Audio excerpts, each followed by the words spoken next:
नमस्कार मित्रों, मैं हूं आचार्य ऋषि शास्त्री और आप देख रहे हैं शिक्षा सनातनी। मित्रों, आज हमें टेस्ट की अगले सीरीज में हैं प्रश्न नंबर 1, 54 इत्येषां संख्या संस्कृते का। जो 54 दे रखा है ना, तो इसको संस्कृत में लिखना है। तो संस्कृत में क्या बनाएंगे इसको? तो देखिए, चतुपंचाशत, चतुर्पंचाशत, चतुष्पंचाशत और चत्वारे पंचाशत। तो यहां पर क्या करना है कि ऑप्शन देखना है। पहले तो देखो, ये से, फिर रे और ये विसर्ग, रे के बाद में क्या रहे? विसर्ग। तो ये तो हो ही नहीं सकता ना, ठीक है ना।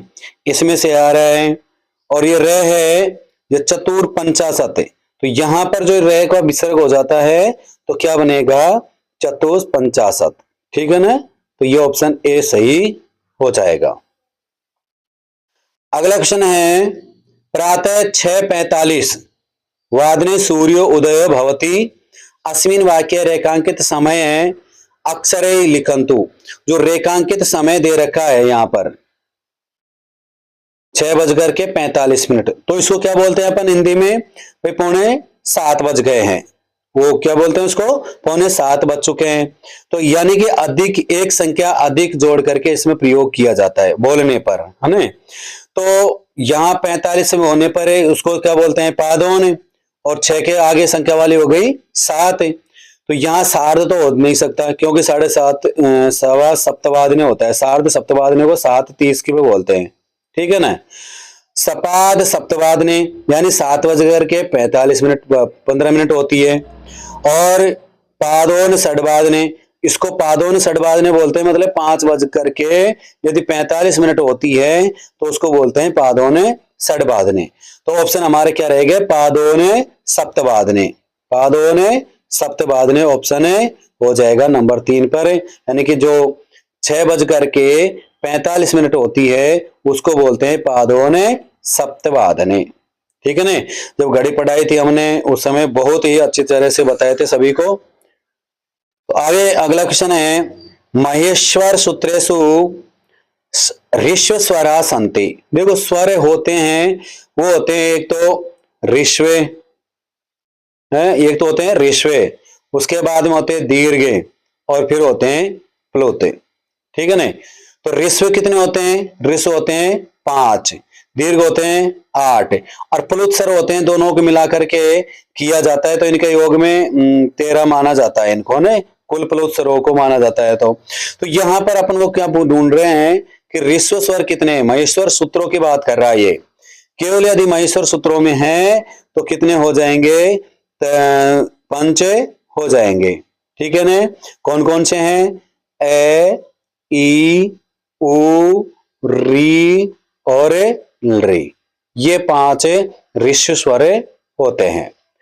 अगला क्वेश्चन है, संस्कृत अनुवादम कुरुते। संस्कृत में अनुवाद करना है, तो यहां पर क्या करना है कि उसे गुरु से विद्या पढ़ता है। तो यदि विद्या पढ़ रहा है, जो नियम पूर्वक विद्या ग्रहण कर रहा है, तो उस वक्त उसमें क्या हो जाता है? अपादान। कौन क्या हो जाएगा? अपादान कारक का प्रयोग किया जाता है। और यहां पर एक सूत्र है आख्यातोपयोगे। सूत्र कौन सा होगा? आख्यातोपयोगे, ठीक है ना। इस सूत्र के द्वारा यहां पर नियम पूर्वक अध्ययन जो करता है उसमें पंचमी विभक्ति का प्रयोग किया जाता है। कौन सी विभक्ति का प्रयोग करेंगे? पंचमी का, है ना। तो यहां पर अनुवाद क्या बन जाएगा कि उसे को इस जगह पे तो करना है तस्य है गुरो विद्याम पठति। तस्य है गुरो विद्याम पठति, ठीक है। तो ऑप्शन हमारे क्या रह जाएगा यहां पर? Option number B. Option number क्या हो जाएगा? बी, कि तस्मात् गुरो विद्याम पठति। ऑप्शन नंबर बी, ठीक है ना। अगला क्वेश्चन है, एकारस्य उच्चारण स्थानम। देखिए, उच्चारण स्थान को पढ़ाया था हमने, तो वहां वीडियो में देखा रखा है और उस वीडियो को आप जरूर देख लीजिए। उच्चारण स्थान, महेश्वर सूत्र सब बता रखे हैं ना, तो पिछले वीडियो में जाकर के आप देख सकते हो। देखिए, यहां पर देख रखा है कंठ तालु, कंठोष्टम, दंतोष्टम और ओष्ठ। यहां पर अलग अलग दे रखा है ना। तो पहले तो देखिए दंतो कंठ तालु, एदित एदित कंठ तालु हो जाता है। ए और ऐ का उच्चारण स्थान क्या होगा? कंठ तालु। ओ और औ का उच्चारण स्थान क्या हो जाएगा? कंठोष्टम। और दंतोष्टम बोलते हैं दंत और ओष्ठ के द्वारा बोले जाने वाले को ने वैकारस्य दंतोष्टम है ना। और ओष्ठ होते हैं उपउत्पन्न मानीय नाम ओष्ठो। तो यहां पर पूछ रहा है किसका? ए का उच्चारण स्थान पूछ रहा है। तो ए का उच्चारण स्थान क्या हो जाएगा यहां पर? कंठे तालु। ऑप्शन क्या हो जाएगा हमारा? नंबर 1। ठीक है ना। अगला क्वेश्चन है से कारस्य उच्चारण स्थानम विदते। इस शय का उच्चारण स्थान क्या होगा? देखो तीनों से आते हैं अपने यहां पर, ठीक है ना। तीनों से है और तीनों से का ही उच्चारण स्थान अलग अलग होता है, ठीक है।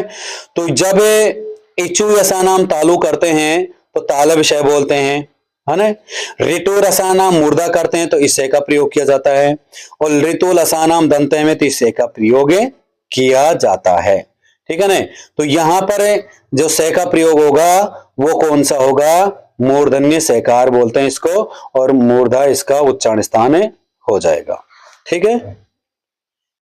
अगला क्वेश्चन है वृक्षे फलानि संति वाक्यम इदम वाक्य भाववाच्य में। देखो इस वाक्य को अपन को क्या करना है? भाववाच्य में प्रयोग करना है। तो वृक्ष को अपन भाववाच्य में प्रयोग करेंगे तो वृक्षे, तो फलानी दे रखा है ना, इसको करना है फलई। इसको क्या करोगे? यहां पर फलानी को फलई, ठीक है ना। अब फलई देखिए कहां दे रखा है? यहां पर दो जगह फलई दे रखा है, फलई भूयते फलई भूयन्ते, ठीक है ना। अब यहां पर प्रयोग किसका करना है? कि वृक्षे फलई भूयते, ठीक है, हो जाएगा। अगला क्वेश्चन देखिए वाक्यम संशोधित। इस वाक्य को संशोधन करके लिखना है, शुद्ध करके लिखना है। नृपात वसुदाम याचते।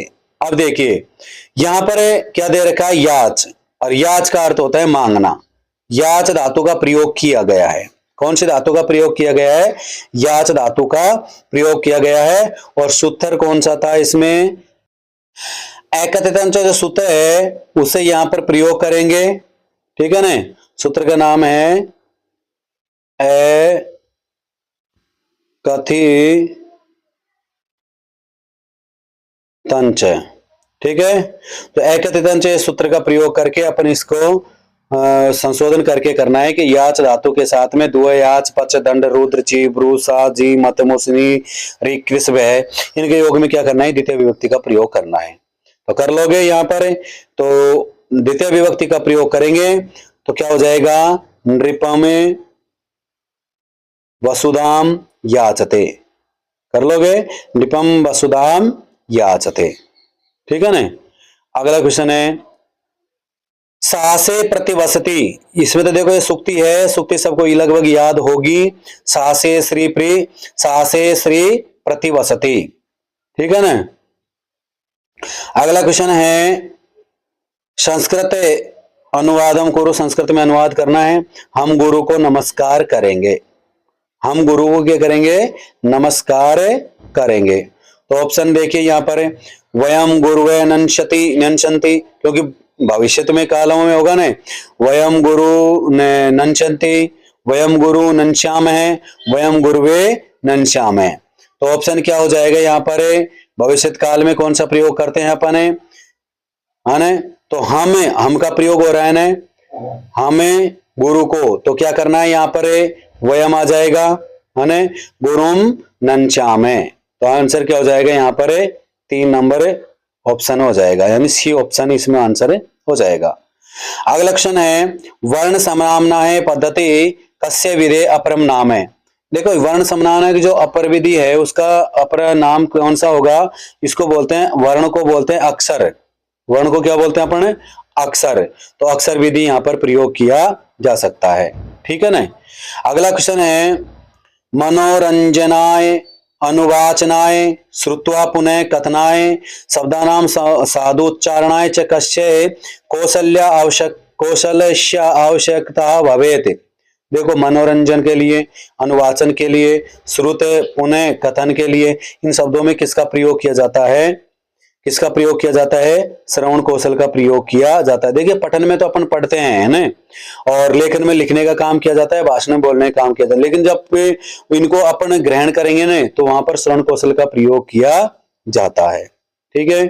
अब यहां पर पूछ रहा है कि संस्कृत शिक्षण की प्रस्तावना। सबसे अच्छे देखिए क्वेश्चन ये है, कई बार बता भी चुके हैं कि प्रस्तावना, विषयोपस्थापन, तुलना, सामान्यीकरण, प्रयोग, यहाँ पर जो क्रम से आ रहे हैं ये किसके द्वारा रचे गए थे, किसके सोपान है ये है आर्यभट्ट के पंचविधि होती है ना, उसमें लिया गया था। आर्यभट्टीय पंचविधि बोलते हैं इनको, पंचविधि। ठीक है ना, आर्यभट्ट की जो पंचविधि होती है ये इनमें इसका प्रयोग किया जाता है। तो ऑप्शन क्या हो जाएगा यहाँ पर? डी, आर्यभट्ट की पंचविधि है ये। ठीक है ना। अगला क्वेश्चन है, श्लोकानम, सूत्राणम और गद्यानां च कंठस्थीकरणयोपरि को विधि बलम ददाति। इनको कंठस्थीकरण, देखो इनमें कौन सी विधि का प्रयोग सबसे अधिक किया जाता है? वैसे तो पारायण विधि का भी होता है, व्याख्यान विधि का भी होता है, आगमन निगमन विधि का होता है, वाद विवाद का भी, सभी का होता है ना, क्योंकि श्लोक होते हैं, आपस में वाद विवाद करके सूत्रों के माध्यम से किया जाता है, गद्य के लिए किया जाता है, कंठस्थीकरण में किया। तो यहाँ पर क्या करना है कि सबसे अधिक विधि, जो विधि है सबसे ज्यादा बल कौन सी दे रही है यहाँ पर, है ना। तो जो पारायण विधि होती है, जो प्राचीन विधि बोलते हैं इसको, पारायण विधि होती है ना, ये पारायण विधि, इसको ही इसमें काम में लिया जाता है। ठीक है ना।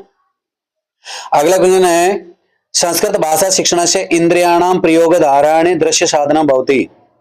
तो यहां पर करना क्या है, संस्कृत भाषा शिक्षण में इंद्रियों को, जो अपनी इंद्रियां होती है ना, उसको प्रयोग करके दृश्य साधन में बदलना है। देखो, अपन कोई भी नाटक वगैरह करते हैं, पाठ्य पुस्तक के माध्यम से पढ़ाते हैं ना, तो वहां पर अपने पुस्तक को पढ़ाते पढ़ाते अपने जो हाव भाव है उनको दिखाना है, इंद्रियों को वश में, उसको इंद्रियों को दिखाते हुए, इंद्रियों को कार्य करते करवाते हुए, है ना। जैसे हाथ पैरों का हिलाना, उनका प्रयोग करना। तो जब पाठ्य पुस्तक का प्रयोग कर रहे हो क्लास में, तो वहां पर पुस्तकों को हाथ में लेकर के इनका प्रयोग किया जा सकता है। ठीक है। तो ऑप्शन कौन सा हो जाएगा? ए। अगला क्वेश्चन है, कस्मिन् अपि कक्षा कक्षे कस्य प्रथमा अनिर्वायता भवेत। अब देखिए यहां पर किसका प्रयोग करना है अपन को?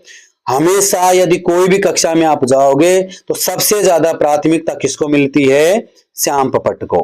किसको मिलती है? श्याम पट होता है ना उसको। देखिए, वो अपने वस्त्रों पे कोई प्रभाव नहीं डाल सकते, और आसन कुर्सी पर भी नहीं डाल सकते, और दंड किसी को दे नहीं सकते, है ना। लेकिन जो श्यामपट होता है उसको सबसे ज्यादा प्रथमा अनिवार्य यही होता है कि श्यामपट का प्रयोग जरूर होना चाहिए।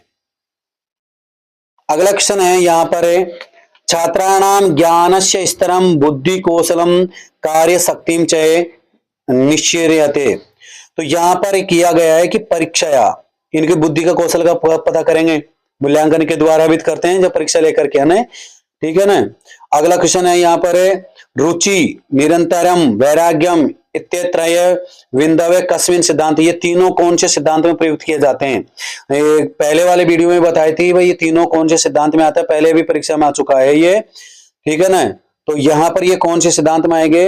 ये क्रियाशीलता या अभ्यास सिद्धांत में आएंगे। क्रियाशीलता के और अभ्यास के सिद्धांत में इसका प्रयोग किया जाता है। ठीक है ना। अष्टादश शताब्द्या अंत यावत मौखिक परीक्षा एवं कस्य प्राचीनतम साधने ने आसन। देखिए कौन से साधन का प्रयोग किया जाता है? तो जहां पर सबसे अधिक प्रयोग होगा मूल्यांकन का। किसका? मूल्यांकन का। ठीक है। अगला क्वेश्चन है, सलाका परीक्षा छात्र से मूल्यांकनम करोति। देखो यहाँ पर पहले भी पूछा गया क्वेश्चन है ये। ठीक है ना। तो सलाका परीक्षा, हमेशा परीक्षा में यदि कक्षा में यदि सभी विद्यार्थी हो तो वहां सभी के ऊपर क्रिया नहीं जा सकता है, क्रियाकलाप के आराम से नहीं किया जा सकता, परिवार के माध्यम से नहीं किया जा सकता, और स्थूल शरीर वाले भी नहीं कर सकते हैं, क्योंकि वहां पर करते हैं जिसमें तीव्र बुद्धि होती है। क्योंकि एक बुक के अंदर में उसमें सुई या कोई भी ऐसा पदार्थ रख करके उस जो भी चैप्टर खुलता है, जो भी पेज खुलता है, उसी में से क्वेश्चन पूछे जाते हैं, और उसी को क्या बोलते हैं अपन? सलाका परीक्षा बोलते हैं। ठीक है ना। आप कभी इंटरव्यू में देने गए होंगे ना, तो आपने देखा होगा कि वहां पर एक बुक ले ली जाती है, उसमें एक सुई होती है या लकड़ी की एक पैनी सी वो होती है खूंटी टाइप में, तो उसको भी लिया जाता है और उसको जहां भी उस ग्रंथ में रख दिया जाता है वो ही पेज खुलता है, तो उसी के अनुसार उसी में से क्वेश्चन पूछा जाता है। ठीक है, अगला क्वेश्चन देखिए, यहां पर इस गद्यांश को पढ़िए पहले तो। अस्मिन् विशाल देशे विदेशेषु च स्वतंत्रता दिवसः महता उल्लासेन समायोज्यते। मुख्य समारोह दिल्ली नगरस्य रक्त दुर्ग प्रांगणे भवति। अस्मिन् उत्सवे देश विदेशश्च गणमान्या राजनयिका सम्मिलिता भवन्ति। प्रधानमंत्री ध्वजारोहणं करोति, जनेभ्यः उद्बोधनं च प्रयच्छति। सैनिका छात्र छात्राश्च पंक्तिबद्धा पद संचलनं कुर्वन्ति। राष्ट्रध्वजं प्रणमन्ति, राष्ट्रगीतम गायन्ति। पढ़ लिया सभी ने? ठीक है, अब इसमें से अपन को क्वेश्चन देने हैं, आंसर देने हैं चार्ट करके। तो देखो यहां पर पूछा गया कि मेहता इत्यत्र का विभक्ति, मेहता जो है इसमें कौन सी विभक्ति का प्रयोग किया गया था, ये देखिए मेहता यहां है पहली लाइन में। तो पहले सबसे पहले इस लाइन को पहले पढ़िए, अस्मिन् विशाल देशे विदेशेषु च स्वतंत्रता दिवस महता उल्लासेन समायोजित। तो इसको पढ़ करके अपन को क्या करना है, आंसर देना है। ठीक है ना, तो आंसर में क्या करना है, तो यहां विदेशेषु दे रखा है तो इसमें तो सप्तमी विभक्ति का प्रयोग होगा, लेकिन जो महता शब्द दे रखा है यह महता होता है, इसमें तृतीय विभक्ति का प्रयोग किया गया था, है ना। तो यहां पर कौन सी विभक्ति का प्रयोग हो जाएगा, तृतीय विभक्ति का। ध्वजारोहणम क्या संधि, ध्वजारोहण में संधि कौन सी होगी, सब जानते हो इसको, ध्वज धने आरोहणम। ठीक है ना, ध्वज धन आरोहणम, ए और आ को मिलाएंगे तो कौन सी संधि हो जाएगी, दीर्घ संधि। तो ऑप्शन में दीर्घ संधि है क्या, देखिए ये रही दीर्घ संधि। ठीक है ना, तो हमारी दीर्घ संधि हो जाएगी यहां पर। ठीक है, अगला क्वेश्चन है, राष्ट्रगीतम इत्यस्त्र क्या समास है, राष्ट्रगीत में कौन सा समास होगा।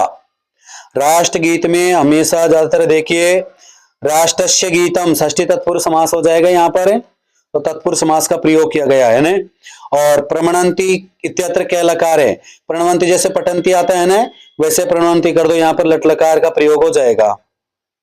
ठीक है, अगला क्वेश्चन है, गणमान्य राजनयिका सम्मिलिता भवन्ति।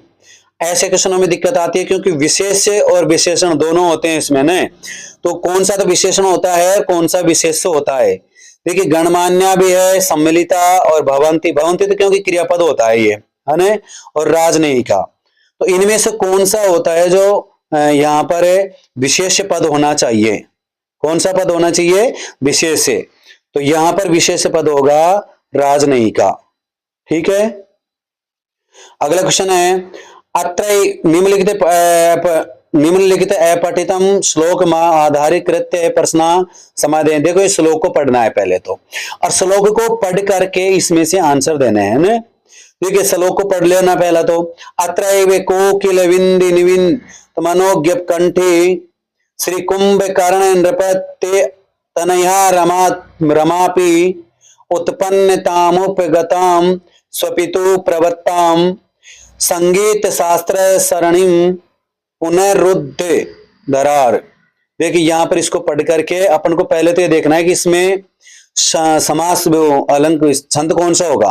पहले तो क्या चाटना है अपन को, छंद। मात्रा गिनी है इसकी पहले तो, देखिए मात्रा होगी 1 2 3 4 5 6 7 8 9 10 11 12 13 14। तो 14 मात्रा वाला कौन सा छंद होता है। ठीक है ना, दूसरी लाइन में गिन लेते हैं एक बार, 1 2 3 4 5 6 7 8 9 10 11 12 13 14। तो यहां पर देखिए निश्चित रूप से 14 वाला कौन सा छंद है, हमने बताया था आपको, छंद पढ़ाए थे समय। तो पहले देखना है कि छंद वाला क्वेश्चन है कि नहीं है, ये रहा देखो नीचे वाला ने। तो सबसे पहले इनको पहले ही देख लेते हैं, अत्र वे इत्यत्र क्या संधि, अत्र में कौन सी संधि होगी, अत्र धने एवे, अत्र धने एवे तो वृद्धि संधि हो जाएगी। अत्र में कौन सी संधि हो जाएगी, वृद्धि संधि हो जाएगी। ठीक है ना।